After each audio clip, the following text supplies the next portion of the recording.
Hey everybody, this is John Miller once again, Hometown Historian channel. So I'm going to do a reasonably quick vlog, just give an update. I am back in the cast.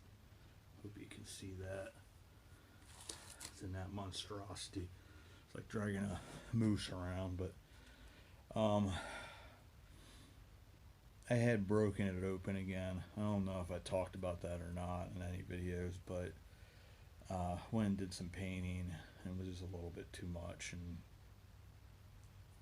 it is what it is. But so I do have a bunch of live stuff backed up that I've gotten done. I have the Lost Churches of the Swatera and Dyer Wechter's Meeting House Cemetery. I also have Shirksville Mennonite Church and the cemetery there, talking about the history of Shirksville, one of these small Pennsylvania towns. I still have to I gotta get that Kaufman's United Methodist Cemetery and get that video up. That's on the camera. I just gotta figure out how to hook that up and get that done, because I'm gonna have to start doing that at some point with the camera, where I really start using that instead of the phone.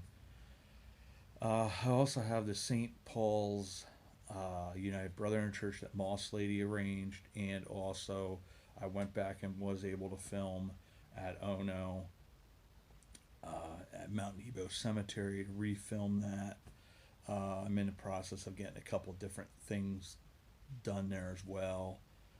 I have another one too. I can't think of what it is off the top of my head.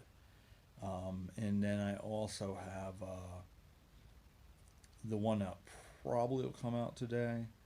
I got to do a little bit of filming outside to sort of give the precursor to it, because unfortunately, when you do something on the French and Indian War, even though I'm just concentrating on one little event that was crucial in the overall process of that war happening and sort of getting the Pennsylvania government moving and realizing diplomacy is not going to do it here, we actually have to put some forts up and defend our settlers. It was a wake up call. If I just concentrate on that massacre, I'm gonna have I've had in the past. Cliff has had it like, oh, you're only giving one side, and that's not the purpose of it. Anybody that's watched my videos, especially when it deals with the French and Indian War, there was a lot of fault on both sides. There was massacres on both sides. French and Indian War is probably the best example of that. But I want to give a little bit of a precursor, talk about the French and Indian War, and sort of give the setting, because I actually filmed over at Bethel Moravian Cemetery again about 4 or 5 days ago, and we went looking for to see if we could find two of the stones had been uncovered at some point, but like Moravian cemeteries, they're all flat, and unfortunately, they really degrade a lot quicker, and also they get covered with ground. I couldn't find either of them with the writing. Um, they're in there somewhere. There may even be some of the two that are uncovered yet, but the writing's so bad you can't tell what it says. But we walk around there. I gave a little bit of a history on that. I want to talk about this particular massacre and these individuals a little bit more detail, and just talk about what it set in motion. It's a very important event, and it's a very unique setting as well, because of four people being killed on the same day, and they're all buried in the same cemetery, and just some of the reasoning behind that type of stuff, and a little more history of the area. Plus, I got some old maps. I was able to get one from 1804, 1812, but it's interesting what they call the Swatara Gap at that time, and it sort of gives you the, and this is 40, 50 years later, and they viewed it with such derision because of what it meant, what came through, and just a travesty. I mean, it was, it would have been a generation, 2 generations later, possibly, but it was still very much in their minds of what that Swatara Gap meant, and the dread that they viewed it with. But so we'll have a couple of those videos. Then I'm going to probably go into. I've talked about Pat has got a number of things that they sent me for the finding history. So we're gonna do some of those because I'm probably gonna be in this cast for, I'm guessing, 2 or 3 weeks. It's reality. Maybe even a whole month again. So I'm not happy about it. I mean, I understand why, but it's just sort of like you go stir crazy. You don't have any freedom. It just sort of is what it is. Like my health's in a good place. It's just, and it's healing, and I guess that's the thing that frustrates me. What I'm doing currently right now with the contour boot is working, and I'll just pop you in a cast. I get it. That's their job. That's what they feel is best. It's just you have no freedom and you can't do anything. So I don't know. It is what it is. It just makes things incredibly difficult, and I don't like having to be dependent on everybody else for being able to do basic things that you take for granted when you have the freedom to travel. But it is what it is, and it's like the channel's sort of suffering because of it as well. And it's just I'm getting tired of these setbacks. So I'm gonna do my darndest to try to get as much content as I can out. Like I said, I have probably about 6 or 7 videos that I have that are live, so I'll have those interspersed every couple days, most likely, because I got a lot of work to do on those. A lot more than I usually would have, research wise, and editing of audio and pictures and that type of stuff, trying to figure that out, how the best way to approach that is. Um, on a good note, Millersburg Ferry Association got back to me.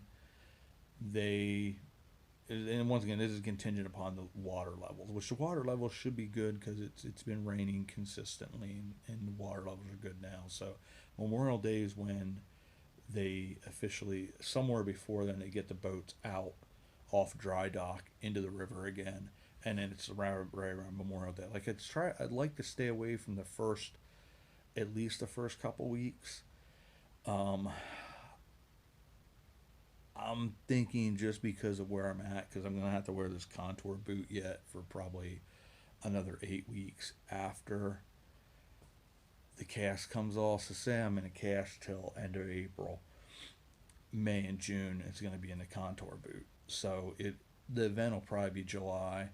Millersburg Historical Association sounds like they're gonna get involved. I gotta get back to them and talk to them, and then see what their thoughts are, and then just sort of look at what do we all want to try to fit into one day. I mean, it's I don't want to make it too busy of a day either. So, but I'd like to get a map made, with, I think there's 3 covered bridges in the area that are all relatively within like 5 miles, and really pretty little covered bridges. So that might be something.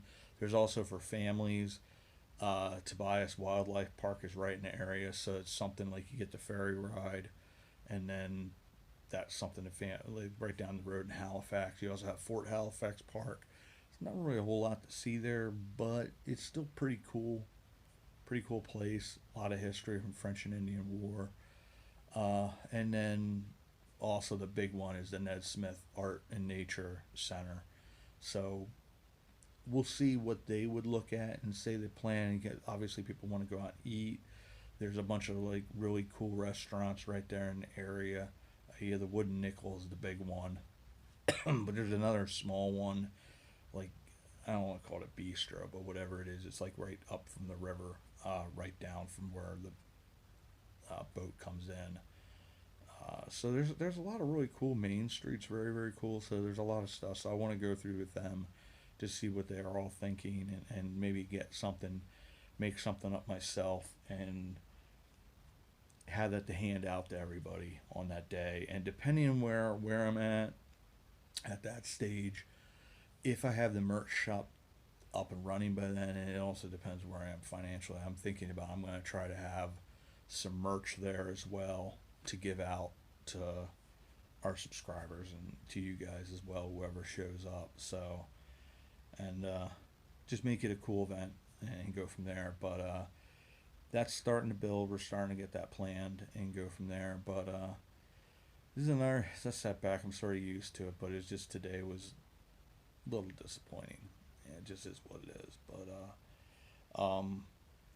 So I have a number of shorts that I have available as well, and then I'm gonna just basically figure things out from there and start doing them with pictures and audio, and that's just what I gotta do.